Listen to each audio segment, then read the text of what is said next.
Donc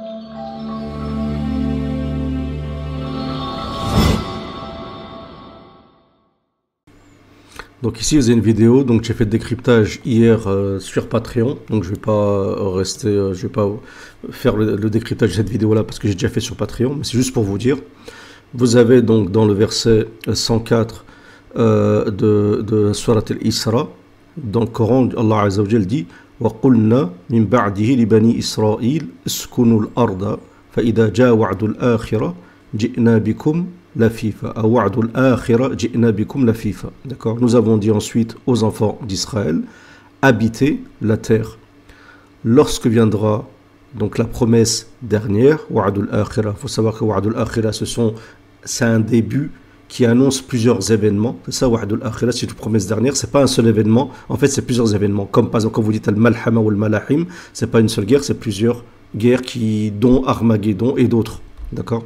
Avec celle de Gog et Magog. Ji'na bikum la FIFA.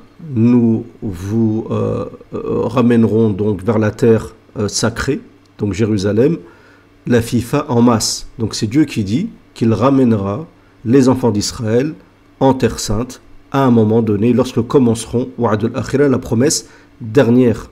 D'accord. Donc ça c'est coranique. Il y a d'autres versets bien sûr où on arrive en fait, on arrive à la même conclusion. Si on se base sur la guématrie, ce qu'on appelle Hisab al-Jummal, on se rend compte que ce verset-là, que je viens de réciter, donc nous avons dit aux enfants d'Israël d'habiter la terre, donc c'est la terre de Jérusalem. Ici, la terre, c'est pas la terre complète, comme certains disent. C'est pour ça que le déluge est local et non pas mondial. Donc c'est la terre sainte, ici, l'Ard indique aussi la terre sainte. D'accord. Lorsque vous avez la promesse dernière, nous vous ramènerons en masse. Ce verset sur le plan guématrique, c'est 3945. D'accord. Si nous prenons, on voit que ce verset parle de deux événements. Le premier, c'est que nous avons décrété que les enfants d'Israël habiteront la terre. Première partie. Ici, nous avons 1922 en guématrie. Ensuite, lorsque viendra, on voit très bien que le verset, il y a deux parties. Lorsque viendra la promesse dernière, nous vous ramènerons en masse. Donc c'est des événements qui vont commencer à un moment donné. Lorsque la promesse dernière commencera, qu'est-ce qui se passera? Les enfants d'Israël commenceront à revenir vers la terre. D'accord. C'est la deuxième partie.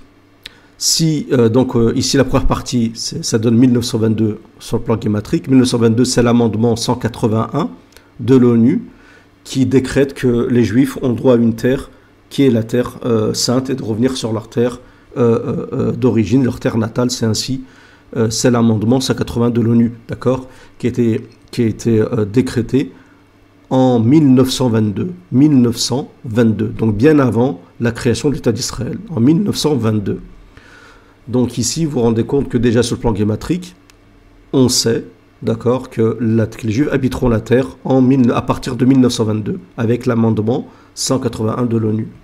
Ensuite, si on fait 1922 moins 3945, moi je ne suis pas un adepte de la guématrie, ça c'est pas moi qui ai fait les calculs, c'était déjà présent dans une vidéo, mais c'est pour vous dire que les choses elles sont pas si simples, d'accord, et beaucoup de personnes arrivent au même résultat en faisant d'autres calculs, d'autres personnes ont fait des calculs de leur côté de manière différente. Il y en a, c'est en comptant chaque lettre, à partir d'un verset vers un autre, il tombe sur 2022. Et il y en a, c'est en regardant par exemple le waouh, ça a un ordre dans l'alphabet, et voilà, ainsi de suite. D'accord. Comme par exemple le alif c'est le 1, le ba c'est le 2, le ta c'est le 3, et ainsi de suite.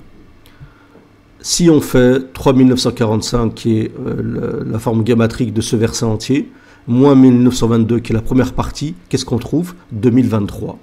2023. D'accord. Donc 2023. C'est cette année-là, d'accord. Certains disent que si, au lieu de dire Wa'adul Akhira avec le med, on dit Wa'adul Akhira avec un Hamza, donc c'est pas pour rentrer dans les détails, ça donnerait 2022. Donc on voit que la date 2022 veut dire non seulement le début de Wa'adul Akhira, la promesse dernière, et en fait ça commence avec le 23-24 février 1922. Donc pour moi, Bassem Jarrar avait totalement raison. Simplement, c'était une découverte qui était nouvelle pour lui, il n'a pas su lui donner un nom. D'accord, il n'a pas su comprendre que c'était le début de Wa'd al-Akhirah. Pour lui, c'était ça y est, la fin de l'État d'Israël. D'accord, alors qu'en réalité, c'était le début de Wa'd al-Akhirah, de la promesse dernière. La promesse dernière, c'est plein d'événements successifs, dont aussi, d'accord, dont aussi la disparition de l'État d'Israël. D'accord, avec, comme j'ai dit, une colonisation de la part de l'hégémonie chiite, ainsi de suite. Parce que vous ne pourrez pas construire, les Arabes n'accepteront jamais la construction d'un temple, d'accord, en l'occurrence de Salomon, si ce n'est fait par, on va dire, entre guillemets, par l'aval de musulmans, ou ce qui pourrait être vu comme des musulmans, en l'occurrence par une hégémonie chiite. Mais de toute façon, on verra. On verra bien dans l'avenir. Wallahu a'lam, bien sûr, je répète. Allahu a'lam. Donc, 2022, 24 février 2022, c'est le début de la promesse dernière. Comment comprendre ça? Comment vous comprenez tous les événements eschatologiques? Vous comprenez qu'il y a deux pôles qui se font face, et deux pôles qui pensent aussi différemment, avec des dogmes différents. Je l'ai répété à plusieurs reprises, sur le racisme d'un côté et ensuite l'atlantisme. On sait que les hadiths du prophète sallam vont tous dans le sens que le Dajjal sortira de l'eurasisme, des entrailles de l'eurasisme, d'accord, isparant, les têtes martelées, avec des yeux comme les Chinois, ainsi de suite, comme les Mongols, Gog et Magog, énormément de textes qui vont dans le sens que le Dajjal sortira disparant, et des entrées de l'eurasisme, plus particulièrement de l'Iran. D'accord, l'Iran, c'est la race aryenne, ça fait partie, d'accord, il y a toute une idéologie commune avec les Slaves, avec l'eurasisme et ainsi de suite. D'accord, c'est tout un dogme.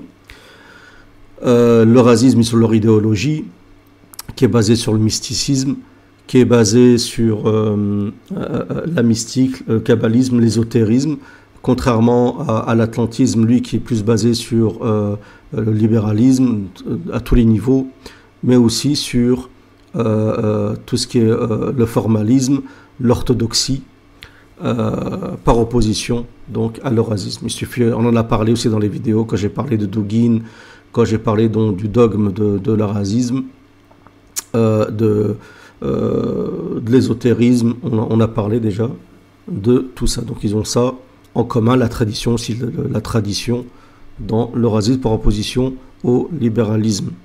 Donc pour moi, c'est important de le dire, Bassam Jarrar, je considère que Bassam Jarrar ne s'est pas trompé quand il a dit que 2022, en fait 2022 annonce le début de la promesse dernière. Donc 2023 aussi, le début, et ça a commencé d'abord avec le conflit qu'il y a eu en Ukraine.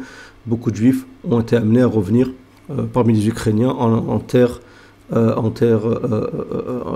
dans l'État d'Israël, ceux qui considèrent être comme leur État. D'accord? Donc c'est le début. Et 2023 aussi, il y aura sûrement des événements. Un début d'événements, ça commence, c'est le début depuis 2022. Plein d'événements qui font que les Ben Israël seront forcés de rentrer en terre sainte. D'accord? Donc voilà. Et ensuite, une fois qu'ils seront tous ramassés là-bas, il y aura d'autres événements par la suite. D'accord? Là, ça peut s'étaler sur plusieurs années. Mais 2022, ça a été vraiment le début de ceci. D'accord? Et après, il y a des dates aussi, on va dire des jalons, comme 2030. Il y a des dates comme ça qui reviennent. Donc pour moi, voilà. Donc pour moi, Bassam Jarrar, il avait raison. Et les gens comme Hassan Mashhour, qui prend en dérision Cheikh Bassam Jarrar et le qualifie d'ignorant, je pense que c'est plutôt certaines personnes qui sont très littéralistes, d'accord, qui ne cherchent pas à réfléchir, à méditer, et qui malheureusement parfois passent aussi à côté de la vérité, d'accord. Donc c'est grâce à des personnes comme Bassam Jarrar, à leur recherche, à des personnes qui réfléchissent, que notre vision, elle devient plus aiguë, et alhamdoulilah, on arrive à voir les événements de plus en plus clairs. Donc voilà. Donc après, bien sûr, moi c'est mon opinion, peut-être que je me trompe, mais on verra sûrement des événements futurs qui soit contrediront ceci, ou soit iront dans notre sens. Wallah alam, en tout cas, c'est pas un problème. La vérité, c'est la vérité d'Allah Azza wa Jalla. Pour ça que Dieu dans Surat Al-Isra dit wa bil haqqi anzalnahu wa bil haqqi nazal. C'est par la vérité que nous descendons, et c'est avec la vérité qu'il est descendu. Le Qutb Artab al-Kabir vous annonce le lancement de la dernière mission universelle islamique qui lui a été confiée par le prophète Mohammed sallallahu alayhi wa sallam. Il s'agira de l'abolition de l'oppression, de la domination et de l'injustice dans laquelle se trouve plongé le monde aujourd'hui. Au-delà du sauvetage des hommes, de l'emprise des ténèbres, des sables mouvants de l'ignorance, de la violence et de la dépravation des mœurs, cette mission s'emploiera à redorer le blason de l'islam à travers le monde et de porter haut le flambeau de la voie spirituelle par excellence. Le Qutb Artab al-Kabir débutera officiellement sa mission le 29 janvier 2022, le jour de ses 40 ans. Elle prendra fin en 2075.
Allah